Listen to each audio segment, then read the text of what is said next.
Assalamualaikum warahmatullahi wabarakatuh. Selamat siang Bapak, Ibu, dan rekan-rekan semuanya. Di sini saya Tiara Mutianing Tias dengan NIM 26022847702 ingin mempresentasikan topik yang berjudul Peran Anak Muda dalam Menghadapi Perubahan Iklim, Studi Kasus Periurban di Indonesia.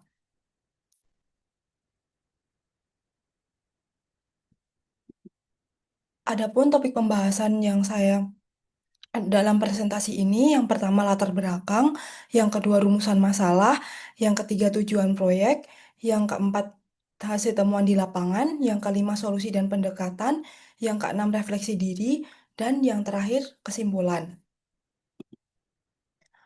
Apa itu perubahan iklim? Perubahan iklim merupakan tantangan global yang berdampak luas, termasuk di kawasan periurban Indonesia atau wilayah peralihan antara perkotaan dan pedesaan. Kawasan ini mengalami pertumbuhan cepat, tetapi masih menghadapi keterbatasan infrastruktur dan layanan publik. Kondisi tersebut membuatnya sangat rentan terhadap resiko iklim seperti banjir, kekeringan, dan dehidrasi lingkungan yang dipicu oleh alih fungsi lahan serta urbanisasi yang tidak terkendali. Permasalahan utamanya, di sini ada tiga permasalahan utama yang dihadapi dampak dari perubahan iklim. Yang pertama, rendahnya kesadaran dan keterlibatan anak muda dalam aksi iklim. Yang kedua, minim akses informasi, lemahnya pendidikan lingkungan, kurang wadah kolaborasi. Dan yang ketiga, koordinasi lemah antara pemangku kepentingan, keterbatasan sumber daya, kepentingan berbeda, serta dukungan kebijakan yang kurang kuat. Relevansi dengan Adapun relevansi dengan SDSG, di sini ada tiga, yaitu yang pertama SDG 3 memuat pada SDG 13, yaitu tentang perubahan iklim. Yang kedua memuat SDG 11, yaitu tentang kota dan pemukiman berkelanjutan. Dan yang ketiga memuat SDG 4, yaitu tentang pendidikan berkualitas. Adapun rumusan masalah terhadap dampak perubahan iklim ini, di sini saya membaginya menjadi 4. Yang pertama, bagaimana tingkat kesadaran diri anak muda di wilayah periurban Indonesia terhadap isu perubahan iklim.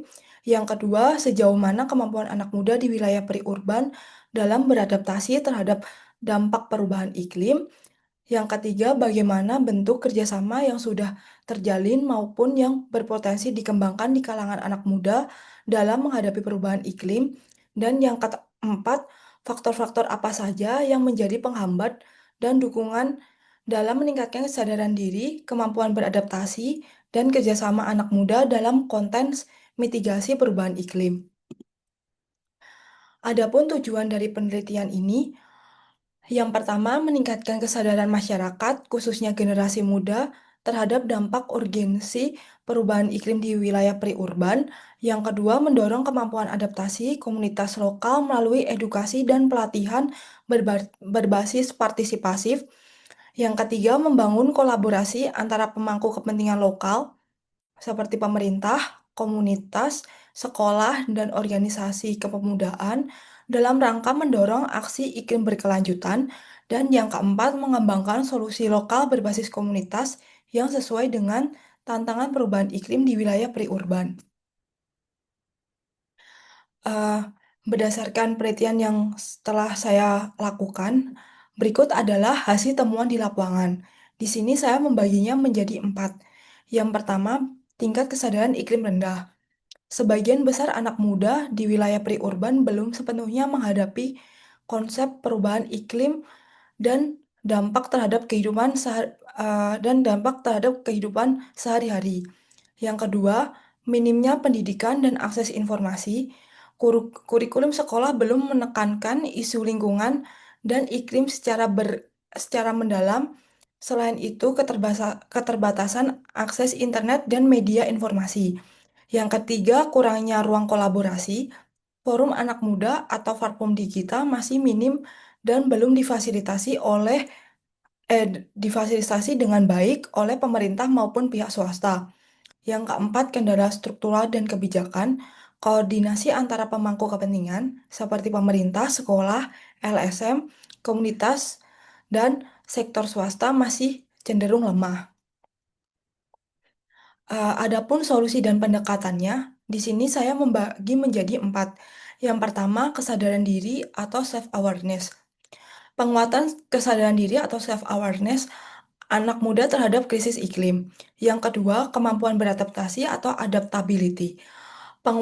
Penguatan kemampuan beradaptasi atau adaptability terhadap perubahan lingkungan. Yang kedua, kerjasama atau collaboration, pengembangan kerjasama atau collaboration antara generasi muda dalam solusi berbasis komunitas. Dan yang keempat, platform kolaboratif dan sinergi. Dibutuhkan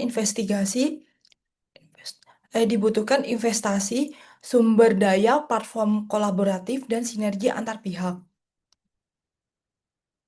Adapun refleksi diri yang bisa saya ambil dari penelitian ini, saya menyadari bahwa membangun kesadaran diri atau self-awareness adalah langkah awal yang krusial mulai dari memahami bagaimana gaya hidup pribadi berkontribusi pada krisis iklim, hingga berani mengambil langkah kecil untuk menguranginya. Selain itu, saya juga merasa perlu meningkatkan kemampuan beradaptasi atau adaptability, misalnya dengan belajar cara menghadapi risiko di lingkungan, berpartisipasi dalam pelatihan, atau mencoba menerapkan praktik ramah lingkungan dalam kehidupan sehari-hari. Kesimpulan yang bisa saya ambil, perubahan iklim memberikan dampak serius bagi kawasan periurban Indonesia yang rentan terhadap bencana lingkungan. Generasi muda memiliki potensi strategi untuk mendukung pencapaian SDGs, namun masih menghadapi keterbatasan dalam kesadaran, kapasitas adaptasi, dan keterlibatan. Oleh karena itu, diperlukan penguatan pengetahuan, peningkatan kemampuan, serta kolaborasi lintas pemangku kepentingan agar anak muda dapat berperan sebagai agen perubahan dalam menghadapi krisis iklim secara berkelanjutan. Sekian presentasi dari saya. Adapun kesalahan kata ataupun perbuatan, saya mohon maaf dan terima kasih.